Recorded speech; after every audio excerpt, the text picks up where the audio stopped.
तो दोस्तों, क्योंकि सास भी कभी बहू थी के आज के एपिसोड की शुरुआत में वृंदा तुलसी के सामने अपने पति अंगद के बर्ताव के लिए शर्मिंदा होती है। वो तुलसी से माफी मांगती है और कहती है कि अंगद अपने पिता की हालत को लेकर परेशान है, लेकिन वो ये भी मानती है कि इस नाजुक वक्त में भाइयों का आपस में लड़ना गलत है। तभी शोभा इधर एक कड़वी सच्चाई सामने रखती है। वो कहती है कि शायद खोट इस फैमिली की किस्मत में है। वो याद दिलाती है कि कैसे पहले हेमंत और किरण के बीच झगड़े हुए, फिर करण और गौतम के बीच, और अब वही इतिहास अंगद और ऋतिक दोहरा रहे हैं। तभी ये सुनकर तुलसी इधर पूरी तरह टूट जाती है। वो रोते हुए इसका सारा दोष अपने सिर ले लेती है। उसे लगता है कि उसकी परवरिश में ही कोई कमी रह गई थी, जिसकी वजह से आज उसके बेटे एक दूसरे के खून के प्यासे हो गए हैं। तभी शोभा उसको समझाती है कि बेटों की नादानी के लिए वो खुद को दोषी ना माने।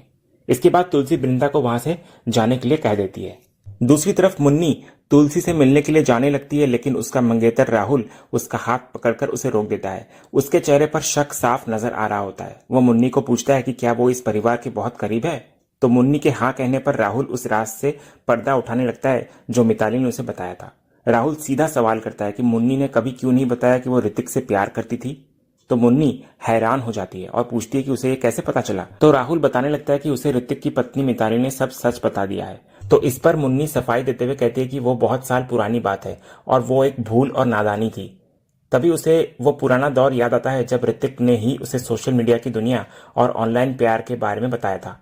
इसके बाद मुन्नी राहुल को बोलती है कि वीरानी परिवार ने उसे कभी नौकरानी नहीं बल्कि परिवार का हिस्सा समझा है, और वो पुराना प्यार अब सिर्फ एक बीता हुआ पास्ट है। लेकिन राहुल पर इन बातों का असर नहीं होता। वो साफ शब्दों में कहता है कि उसे पास्ट से मतलब नहीं है, उसे सिर्फ अपने प्रेजेंट और फ्यूचर की चिंता है। इसीलिए वो मुन्नी पर एक सख्त पाबंदी लगाता हुआ नजर आता है। वो चाहता है कि मुन्नी अब बिरानी परिवार से दूरी बनाना शुरू करे और धीरे धीरे उनसे अपना सारा रिश्ता खत्म कर दे।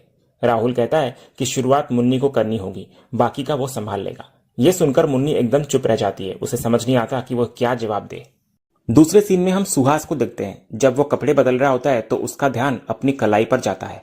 वो हैरान रह जाता है क्योंकि उसकी घड़ी वहां पर नहीं होती। वो याद करता है कि सुबह निकलते वक्त उसने घड़ी पहनी थी और वो सिर्फ फैक्ट्री ही गया था। तभी अचानक उसे जोरदार झटका लगता है और वो घबरा जाता है कि कहीं उसकी घड़ी फैक्ट्री में ही तो नहीं गिर गई। उसे डर सताने लगता है कि यह घड़ी उसके लिए मुसीबत बन सकती है। दूसरी तरफ अंगद गुस्से में अस्पताल से बाहर निकल रहा होता है। वो बहुत ही जरा चिढ़ा हुआ होता है। उसका गुस्सा इस बात पर होता है कि घर में उसकी कोई सुनता ही नहीं, सब बस ऋतिक की बात मानते हैं। अंगद बड़बड़ाता है कि ऋतिक ने पूरा बिजनेस डुबो दिया था, अगर मां नहीं होती तो सब नीलाम हो जाता। लेकिन फिर भी ऋतिक ऐसे बर्ताव कर रहा है जैसे घर का सबसे समझदार इंसान वही है और बाकी सब तो बेवकूफ हैं। तभी इतने में रणविजय उसके पास आता है और उससे बात करने की कोशिश करता है, लेकिन अंगद का गुस्सा 7वें आसमान पर होता है। वो रणविजय से बात करने से साफ इनकार करता हुआ नजर आता है। इसके बावजूद रणविजय उसका पीछा करता है और कहता है कि कम से कम उसकी बात तो वो सुन ले। इस पर अंगद अपना आपा खो बैठता है और रणविजय को जोरदार धक्का देता है। अंगद उसको चेतावनी देता है कि वो उसका मुंह तोड़ देगा, क्योंकि उसने उसकी बहन परी पर हाथ उठाने की जरूरत की और ऊपर से किसी और के साथ अफेयर भी चला रहा है। तो रणविजय बहुत चालाकी से खुद को निर्दोष साबित करने की कोशिश करता है। वो अंगद से कहता है कि यह सब झूठ है और अंगद भी परी की बातों में आ गया है। रणविजय परी को चालाक और मैनिपुलेटिव बताता है और दावा करता है कि वो अपनी बच्ची से, जो उसका खून है, बहुत प्यार करता है। वो जानता है कि अंगद और उसकी मां उस पर भरोसा नहीं करते, लेकिन फिर भी वो अंगद के सामने अपना पक्ष रखकर आग में घी डालने की कोशिश करता है। लेकिन फिर भी अंगद उसको वहां से चले जाने को कहता है। तो रणविजय अंगद के दिमाग में परिवार के खिलाफ जहर घोलना शुरू करता है। वो कहता है कि वीरानी परिवार में कोई भी रिश्ता ठीक से नहीं निभता। वो ऋतिक और मिताली का एग्जाम्पल देता है कि कैसे उन्होंने सब कुछ तहस नहस कर दिया। इसके बाद रणविजय अंगद को भड़काता है कि ऋतिक उसके साथ गेम खेल रहा है, ठीक वैसे ही जैसे उसने रणविजय के साथ किया था। वो अंगद को अपने तरफ करने की कोशिश करता है, लेकिन अंगद उसकी बातों में नहीं आता। वो रणविजय को फटकार लगाता है कि वो उसके और ऋतिक के रिश्तों के बारे में कुछ नहीं जानता, इसलिए बकवास करना वो बंद करे। लेकिन रणविजय अंगद से कहता है कि वो बहुत कुछ जानता है। वो कहता है कि उसने अंदर हुआ सारा तमाशा देखा है और ये भी देखा कि कैसे ऋतिक ने अंगद के साथ मिसबिहेव किया। रणविजय कहता है कि भले ही अंगद उसको पसंद नहीं करता, लेकिन उसकी कही बात गलत भी नहीं है। इधर अंगद को उसकी बातों में कोई दिलचस्पी नहीं होता। वो साफ कह देता है कि रणविजय चाहे सच बोले या झूठ, उसे उस पर रत्ती भर भी भरोसा नहीं है। जब अंगद जाने लगता है इतना कहकर, तो रणविजय जबरदस्ती उसका हाथ पकड़कर उसे रोकता है और बिठा लेता है। इसके बाद रणविजय अपने असली मकसद पर आता है। वो अंगद को समझाता है कि ऋतिक बिजनेस चलाने के लायक नहीं है और वो मिताली के नीचे दबा हुआ है। वो अंगद को उकसाता है कि सिर्फ अंगद ही अपने पिता के बिजनेस और वीरानी परिवार की धरोहर को बचा सकता है। फिर रणविजय प्रस्ताव रखता है कि अंगद के पास कंपनी के शेयर्स है और उसके पास भी है। अगर वे दोनों मिल जाएं तो बिजनेस को ऊंचाइयों पर ले जा सकते हैं। वो यहां तक कहता है कि अंगद चाहे तो रणविजय को अपने शेयर्स दे दे या रणविजय अपने शेयर्स अंगद को दे दे ताकि कोई एक मजबूत होकर कंपनी में घुस सके और उसे डूबने से बचा सके। इसके बाद रणविजय सबूत के तौर पर अपने फोन में शेयर्स दिखाने की कोशिश करता है, लेकिन अंगद उसको छिड़क देता है। अंगद साफ शब्दों में रणविजय को उसकी औकात याद दिलाता है। वो कहता है कि पिछली बार वो भावनाओं में बहकर रणविजय की बेल करवा चुका है, लेकिन अब वो दोबारा उसकी बातों में नहीं आएगा। अंगद रणविजय को सख्त चेतावनी देता है कि ऋतिक और उसके झगड़े भाइयों का आपसी मामला है। अगर रणविजय ने उनके बीच घुसने की कोशिश की तो अंगद उसका बुरा हाल कर देगा। तभी वहां वृंदा आ जाती है। इधर रणविजय नाटक करते हुए उसको नमस्ते भाभी कहता है, जिस पर अंगद उसे अपना नाटक बंद करने को कहता है। इसी बीच रणविजय को एक फोन आता है तो वो वहां से खिसक लेता है। इधर वृंदा अंगद से पूछती है कि रणविजय क्या कह रहा था, तो अंगद उसको टाल देता है और कहता है कि उसका दिमाग अभी खराब हो रहा है। इतना कहकर वो वृंदा को लेकर वहां से निकल जाता है। दूसरी तरफ रणविजय को सुहास का फोन आता है, जो अपनी खोई हुई घड़ी को लेकर बहुत डरा हुआ होता है। रणविजय उसको फोन पर फटकार लगाता है और कहता है कि वो बेफिजूल में डर रहा है। वो सुहास को समझाता है कि दुनिया में वो इकलौता इंसान नहीं है जो घड़ी पहनता है, इसलिए उसका नाम सामने नहीं आएगा। रणविजय सुहास को सख्त हिदायत देता है कि वो इन छोटी मोटी बातों के लिए उसका समय बर्बाद ना करे। रणविजय के दिमाग में कुछ और ही चल रहा होता है। वो कहता है कि अब जब मिहिर वीरानी बिजनेस से कुछ समय के लिए बाहर हो गया है तो ये उसके लिए सुनहरा मौका है। वो मानता है कि लोहा गर्म है और अब उसको तय करना है कि अपनी बड़ी गेम के तहत हथौड़ा कहां और कैसे मारना है। इतना कहकर वो बेपरवाही से फोन काट देता है। दूसरी तरफ फैक्ट्री में पार्थ बहुत उदास सा बैठा होता है। वैष्णवी उसके पास आती है और उसको पानी देती है। जब वो मिहिर का हाल पूछती है तो पार्थ कहता है कि सर्जरी के बाद अभी तक उन्हें होश नहीं आया है। इधर पार्थ को बहुत गिल्ट हो रहा होता है कि वो उस वक्त वहां मौजूद नहीं था, वरना ये हादसा शायद नहीं होता। वैष्णवी उसको समझाती है कि उसे भी बहुत बुरा लग रहा है कि तुलसी काकी को सब अकेले संभालना पड़ा। फिर वैष्णवी बहुत प्यार से पार्थ को समझाती है कि जब उसकी गलती नहीं है तो वो खुद को दोषी क्यों मान रहा है। इस बात पर पार्थ उसको थैंक यू कहता है। दोनों के बीच हल्की फुल्की बातचीत और मजाक होता है। वैष्णवी कहती है कि उन्होंने कभी ढंग से बात नहीं की, जिस पर पार्थ मजाक से कहता है कि उसे पेट दर्द हो रहा है क्योंकि ये बात उसको हजम नहीं हो रही है। तो दोनों फिर एक दूसरे को देखकर मुस्कुराते हैं। इसके बाद वैष्णवी अपने काम पर लौटती है। तभी उसकी सहेली कृति उसे छेड़ने आ जाती है। कृति ने पार्थ और वैष्णवी को बात करते देख लिया होता है। वो वैष्णवी के चेहरे की खुशी देखकर उसे चिढ़ाती है और प्यार वाला गाना गाकर मस्ती करती है। तो वैष्णवी भी मजाक से उसे मारने के लिए उसके पीछे भागती है। तभी इतने में सीन अचानक गंभीर हो जाता है। पार्थ के चेहरे पर ऊपर से एक चमकती हुई रोशनी पड़ती है। जब पार्थ ऊपर जाकर देखता है तो उसे वहां एक घड़ी पड़ी मिलती है जिससे वो लाइट आ रही थी। ये वही घड़ी होती है जो सुहास की है। तो पार्थ उस घड़ी को उठा लेता है और हैरानी से सोचने लगता है कि आखिर ये घड़ी है किसकी। दूसरे सीन में अस्पताल पर मिहिर को होश आता है, जिसको देखकर नॉयना राहत की सांस लेती है और भगवान का शुक्रिया अदा करती है। लेकिन मिहिर की नजरें सोफे पर बैठी तुलसी को तलाश रही होती है। वो तुलसी को धन्यवाद देता है कि उसने समय पर अस्पताल पहुंचाया और उसको अकेला महसूस नहीं होने दिया। तभी इतने में एक बहुत ही भावुक पल आता है।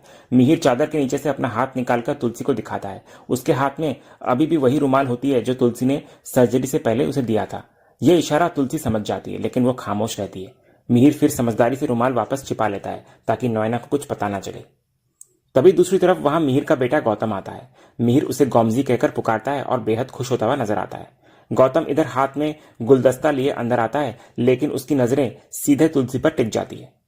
तभी हमें एक फ्लैशबैक दिखाया जाता है जहां तुलसी ने फोन करके गौतम को बताया था कि उसके पापा का एक्सीडेंट हुआ है और उनकी सर्जरी होनी है। उसने गौतम से विनती की थी कि अगर हो सके तो वो आ जाए। फिर वर्तमान में इधर नॉयना गौतम के हाथ से गुलदस्ता ले लेती है, लेकिन गौतम खामोशी से अपनी मां को देखता रहता है। इसके बाद नर्स आकर भीड़ कम करने को कहती है, तो इधर मिहिर कहता है कि गौतम को वही रहने दे। तो नर्स तुलसी और नॉयना को कमरे से बाहर भेज देती है, तो मिहिर और गौतम अकेले रह जाते हैं। इधर मिहिर उसके बाद बड़े प्यार से गौतम को अपने पास बैठने को कहता है। गौतम बैठता तो है, लेकिन उसके शब्दों में नाराजगी साफ झलकती है। वो व्यंग करते हुए कहता है कि उससे मिलने के लिए मिहिर को यह सब करने की जरूरत नहीं थी। तभी मिहिर उसकी बात पर मुस्कुराता है और कहता है कि वो कभी नहीं सुधरेगा। फिर मिहिर कहता है कि उसे अच्छा लगा कि गौतम उससे मिलने आया।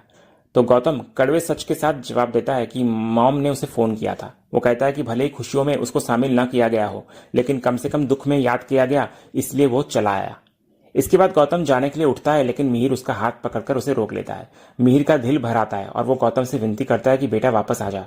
मिहिर चाहता है कि गौतम अपनी सारी नाराजगी भुला दे और हमेशा के लिए वापस आकर उसका बिजनेस और पुश्तैनी घर शांति निकेतन संभाल ले। मिहिर गिड़गिड़ाता है कि उसे अपने बेटे की बहुत जरूरत है, लेकिन गौतम पर इन बातों का असर नहीं होता। वो मिहिर का हाथ छुड़ाते हुए कहता है कि अब ये सब बोलने में बहुत देर हो चुकी है। वो ताना मारता है कि मिहिर को उसकी जरूरत क्यों है, जबकि उनके पास तो बहुत सारे बेटे हैं। फिर गौतम साफ शब्दों में कह देता है कि वो बस इतना देखकर खुश है कि मिहिर ठीक है, लेकिन वो वापस नहीं आने वाला। इतना बोलकर वो मिहिर को अकेला छोड़कर कमरे से बाहर निकल जाता है। इसके बाद दूसरी तरफ जब गौतम मिहिर से मिलकर बाहर आता है तो शोभा उसे यहाँ आने के लिए धन्यवाद देती है, लेकिन गौतम बहुत रूखेपन से जवाब देता है। वो सीधे तौर पर नहीं मानता कि वो अपने पिता से मिलने आया था, बल्कि कहता है कि वो एक केस के सिलसिले में मुंबई आया था, तो सोचा कि इन्हें भी देख ले। पास खड़ी नैना ये सब सुन रही होती है और मन ही मन गौतम को ड्रामेबाज कहती है। इसके बाद इधर गौतम जाने लगता है तो तुलसी उसको रोकती है। गौतम ताना मारते हुए कहता है कि जाने वालों को पीछे से नहीं टोकते। फिर गौतम कहता है कि ये बात कभी तुलसी ही कहा करती थी, लेकिन अब शायद वो अपनी ही बातें भूल गई है। तो तुलसी उसके ताने का जवाब देते हुए उसको याद दिलाती है कि उसने ये भी सिखाया था कि हमेशा अपनी माँ के साथ रहना और कभी नाराज मत होना, लेकिन गौतम शायद ये सीख भूल गया है। इसके बाद तुलसी हिम्मत करके उससे उसकी पत्नी दामिनी और बच्चों का हाल पूछती है। तो तुलसी के सवाल पर गौतम को अपना अतीत याद आने लगता है। उसको याद आता है कि दामिनी उसे छोड़कर क्यों गई थी। दामिनी ने शिकायत की थी कि गौतम के माता पिता ने बुरे वक्त में उनका साथ नहीं दिया। उन्हें लगता था कि घर में करण के बच्चों को ज्यादा अहमियत दी गई और गौतम के बच्चों को नजरअंदाज किया गया। दामिनी को लगता था कि गौतम अपने ही घर में सौतेला है। तो इधर गौतम फिर तुलसी पर फट पड़ता है। वो साफ शब्दों में कहता है कि अगर आज उसकी पत्नी और बच्चे उसके साथ नहीं है तो उसकी जिम्मेदार सिर्फ और सिर्फ तुलसी है। गौतम बहुत ही गहरी बात कहता है कि कुछ लोग दूर रहकर भी पास होते हैं, लेकिन तुलसी ने उन्हें दूर रखकर और भी पराया कर दिया। वो आरोप लगाता है कि तुलसी ने उन्हें उनका हक कभी नहीं दिया, जिसे दामिनी बर्दाश्त नहीं कर पाई। इसके बाद अंत में गौतम एक चौंकाने वाला सच बताता हुआ नजर आता है कि उसका परिवार उसी शहर बेंगलोर में रहता है जहां वो भी रहता है, लेकिन तुलसी की वजह से वे लोग गौतम के साथ नहीं रहते। ये सुनकर तुलसी एकदम से हैरान रह जाती है। इसके बाद गौतम बहुत ही व्यंग तरीके से कहता है कि बड़े परिवारों में ऐसी छोटी मोटी बातें होती रहती है। ये सुनकर तुलसी का दिल बैठ जाता है। वो पूछती है कि क्या सच में गौतम को लगता है कि उसका परिवार तुलसी की वजह से बिखरा है। इधर अपने बेटे और उसके परिवार को वापस पाने के लिए तुलसी झुकने को भी तैयार हो जाती है। वो गौतम से कहती है कि वो उसे अपने साथ ले चले। वो खुद हाथ जोड़कर उसकी पत्नी और बच्चों से माफी मांगेगी। वो बस एक मौका चाहती है ताकि सब कुछ ठीक कर सके। लेकिन गौतम का दिल पत्थर बन चुका होता है। वो जवाब देता है कि देने वाली तो माँ होती है, बेटा माँ को मौका देने वाला होता कौन है। वो कड़वाहट से कहता है कि तुलसी के पास तो और भी बहुत सारे बेटे हैं, इसलिए वो इस एक बेटे को भूल जाए। तो इस पर तुलसी गौतम को एहसास दिलाने की कोशिश करती है कि गौतम खुद भी एक पिता है। वो पूछती है कि क्या वो अपनी संतान को भूल गया है। वो कहती है जो जन्म देता है वो मरते दम तक अपने बच्चों को नहीं भूल सकता। गौतम इधर मानता है कि तुलसी की बातें बहुत गहरी है, लेकिन अब बहुत देर हो चुकी है। वो साफ कह देता है कि अब ना तो बातों का कोई असर होगा और ना ही इन आंसुओं का। फिर वो काम का बहाना बनाकर वहां से निकल जाता है। इधर गौतम के जाने के बाद तुलसी पूरी तरह टूट जाती है और रोने लगती है। तो शोभा उसको संभालती है और चुप कराने की कोशिश करती है। तो माँ की इसी बेबसी और बेटे की नाराजगी वाले सीन के साथ आज का ये एपिसोड यहीं खत्म होता है। तो दोस्तों आज का ये वीडियो आपको कैसा लगा कमेंट के माध्यम से कहिएगा और कमेंट में हाइप करना भी मत भूलिएगा और वीडियो को लाइक शेयर सब्सक्राइब करना भी मत भूलिएगा, ताकि ऐसे ही रोज लेटेस्ट एपिसोड के अपडेट्स आप हमारे इस चैनल पर पा सकें। तो मिलते हैं हम एक नए एपिसोड के रिव्यू में, तब तक के लिए नमस्कार।